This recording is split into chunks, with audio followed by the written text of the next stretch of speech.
கர்த்தர் அதிசயங்களை செய்கிறார். ஊழியங்கள் வழங்கும் ஜீவ வார்த்தை. இந்த நாளிலும் கர்த்தருடைய கிருபையினால் உங்களை சந்திப்பதில் பெருமகிழ்ச்சி அடைகிறேன். இந்த நாள் ஒரு ஆசீர்வாத நாள். இந்த நாள் ஒரு அற்புதத்து நாள். ஆண்டவர் உங்களுக்கு ஜீவ வார்த்தையாகிய இன்றைய வசனத்தை உங்களுக்கு அனுப்பி உங்களை ஆசீர்வதிக்கிற நாள். முதலாவது, பிறந்த நாளை காண்கிற அனைவரையும் இயேசுவின் நாமத்தில் வாழ்த்தி ஆசீர்வதிக்கிறேன். நீங்கள் ஆசீர்வாதமாக இருப்பீர்கள். திருமண நாளை காண்கிற குடும்பங்களை வாழ்த்தி ஆசீர்வதிக்கிறேன். நீங்களும் குடும்பமாய் ஆசீர்வாதமாக இருப்பீர்கள். மற்றும் தனிமையில் கைவிடப்பட்ட நிலைமையில் இருக்கிறவங்க சோர்ந்து போகாதீங்க. ஏசப்பா அவங்க கூட இருந்து உங்களை வழி நடத்துவார், அற்புதங்களை செய்வார். கலங்காதீங்க.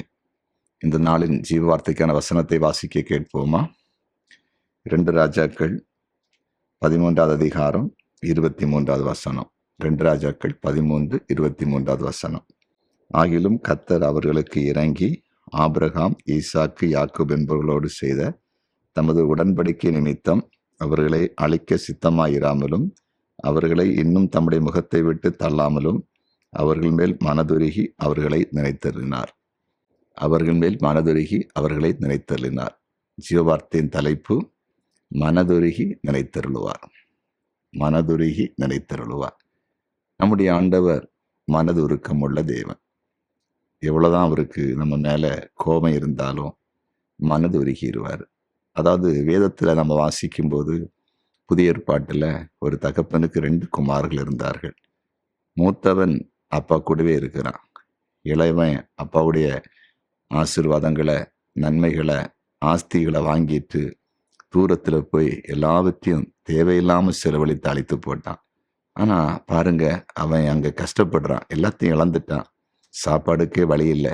பன்றி சாப்பிடுகிற தவிட்டை சாப்பிட விரும்புகிறான், கிடைக்கல. ஆனா அவன் அப்பாட்ட திரும்பி வரும்போது அப்பா மனதுருகினாராம். யோசித்து பாருங்க.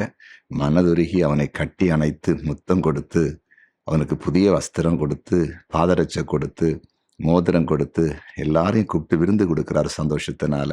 மனதுருக்கத்தை பாருங்க. வேறொரு தகப்பன்னா நிச்சயமா நீங்க எதுக்கு வந்த, என்னுடைய எல்லா நன்மைகளையும் ஆசீர்வாதத்தையும் எடுத்துக்கொண்டு போய் நாசம் பண்ணிட்டுன்னு சொல்லி துரத்தி இருப்பாரு. ஆனா அவர் காத்திருக்கிறாரு. மனது உருகும்படிக்கு அவர் அங்கே காத்திருக்கிறார்.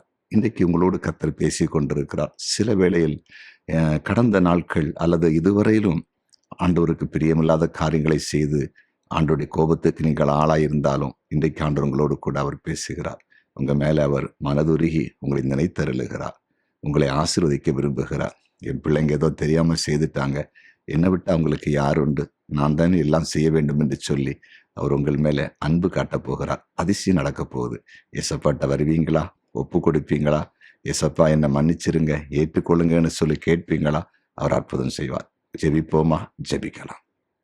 ஆமாண்டவரே, நினைத்தருளுகிற தேவன், மனதுருகி நினைத்தருளுகிறவர். இதோ ஆண்டவரே, யாராவது உம்மை விட்டு தூரமாய் போய் உம்முடைய கோபத்துக்கு ஆளாகி வாழ்க்கையில பலவிதமான நஷ்டங்களை அடைந்திருப்பாங்கன்னா இந்த நாளில் உம்மிடத்தில் வரட்டும். என்ன, நீர் மனது உருகுகிறவர், நீர் நினைத்தருளுகிற ஒரு அன்பு ஆண்டவர், நீர் நினைக்கிற ஒரு ஆண்டவர், அதிசயம் செய்கிறவர். நீர் நினைத்தருளும்படியாய் உம்முடைய ஊழியக்காரன் செபிக்கிறேன். என் மனதுருகி அற்புதம் செய்யும்படியாய் உம்முடைய ஊழியக்காரன் செபிக்கிறேன். எல்லா கஷ்டங்களும், தரித்திரங்களும், வியாதிகளும், போராட்டங்களும், பிரச்சனைகளும் எல்லாரையும் விட்டு அகன்று போகட்டும் ஆண்டவரே. ஒரு புதிய காரியத்தை இன்றைக்கு செய்யுங்க. ஒரு புதிய நன்மையை செய்யுங்க. புதிய வாசலை திறந்து கொடுங்க. அடைக்கப்பட்ட கதவுகளை எல்லாம் திறந்து கொடுங்கப்பா. தடையா இருக்கிற தடைகளெல்லாம் உடைத்து கொடுங்கப்பா. அன்றைய வாழ்க்கையில வாழட்டும். உடைய பிள்ளைகள் உமக்கு சாட்சியம் இருக்கட்டும். உங்களுடைய நாமத்தை உயர்த்தட்டும். நன்றி. குறிப்பாக வியாதிப்பட்டவங்களை இப்போ தொட்டு சுகமாக்கி இருங்க ஆண்டவரை, சுகமாக்கி இருங்க. ஆண்டவருடைய நாமம் மகிமைப்படட்டும் என்று செபிக்கிறேன். குறிப்பாக எதிர்காலத்தை குறித்த பயம் விலகட்டும். கர்த்தருக்கு ஊழியம் செய்கிற அனைத்து தேவ பிள்ளைகளையும் ஆசீர்வதிச்சிருங்க. நிற்படி ஜெபத்தை கேட்டீரதற்காய் ஸ்தோத்திரம். இயேசுவின் நாமத்தில் பிதாவே. ஆமேன், ஆமேன், ஆமேன்.